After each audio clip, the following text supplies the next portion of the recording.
Well, each one of us gathered here today is here because of the kindness, the generosity, the faithfulness of someone else. There was someone in your life who invited you to church, to brought you along with them, shared with you a life of faith, showed you that there is more to this life than we can see or touch. They opened your eyes to a way of life filled with hope and love.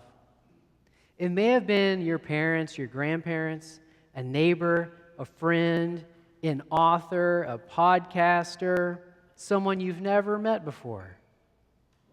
But they connected you to God, and they set you on the path of an amazing journey.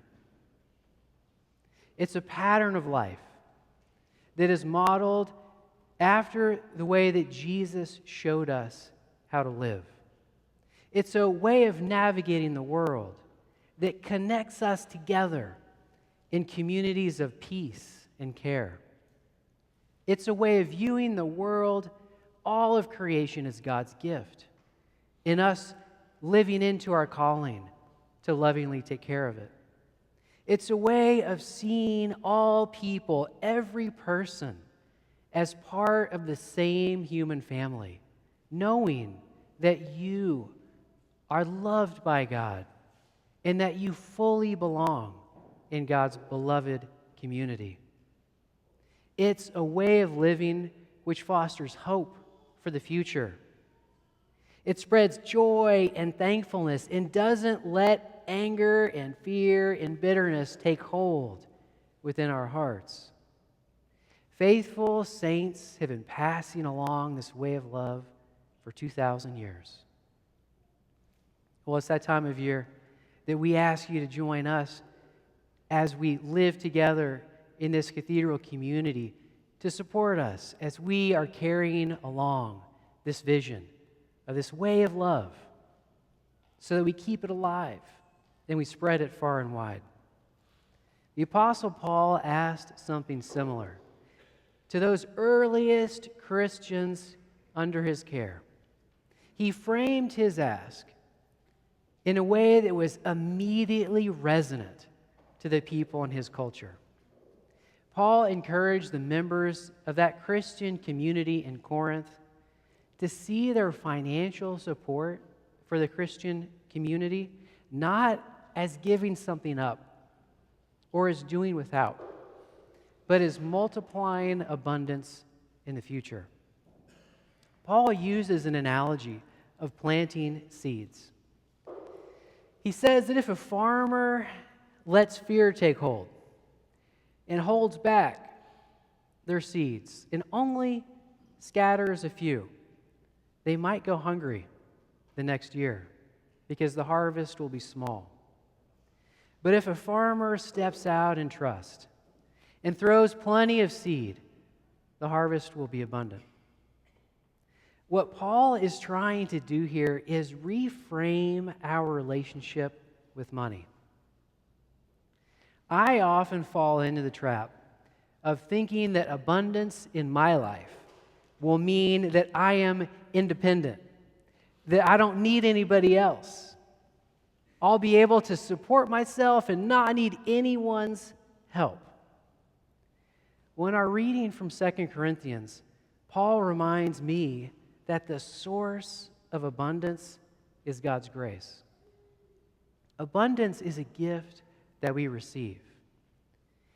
And the goal of that gift is not to make me independent and isolated, not needing anyone. The goal of God's gift of abundance is to connect me in community. It's to connect me in community as I join with others in my Christian community to help those in need and to spread good in this world. We accomplish this work together in so many ways here at the Cathedral, and I want to focus on just one of them this morning. One of the ways that we live into God's calling is that we come alongside parents and families and help support them as they raise their young people so they flourish as holistic folks. We want our kids to reach their full potential, academically, athletically, artistically, but we also want them to grow into their callings to be people who are guided by God's love as they embody wisdom and care and justice throughout the entire course of their lives. We work with children and youth in all stages of their development. Little bitty children connect with God and form bonds with their parents, and God's children sing. They continue to develop their faith through music, through imps and choir. Children inhabit the stories of the Bible through godly play. They deepen their understanding of God in middle and high school, in student life, in our downtown youth group, in the process of confirmation and pilgrimage. Our students lead our worship here, as many of them are right here in the choir. We had an entire procession of our young people. The only adult there was Dean Carroll, who brought the gospel into your midst. It's an amazing vision of leadership within our church and community.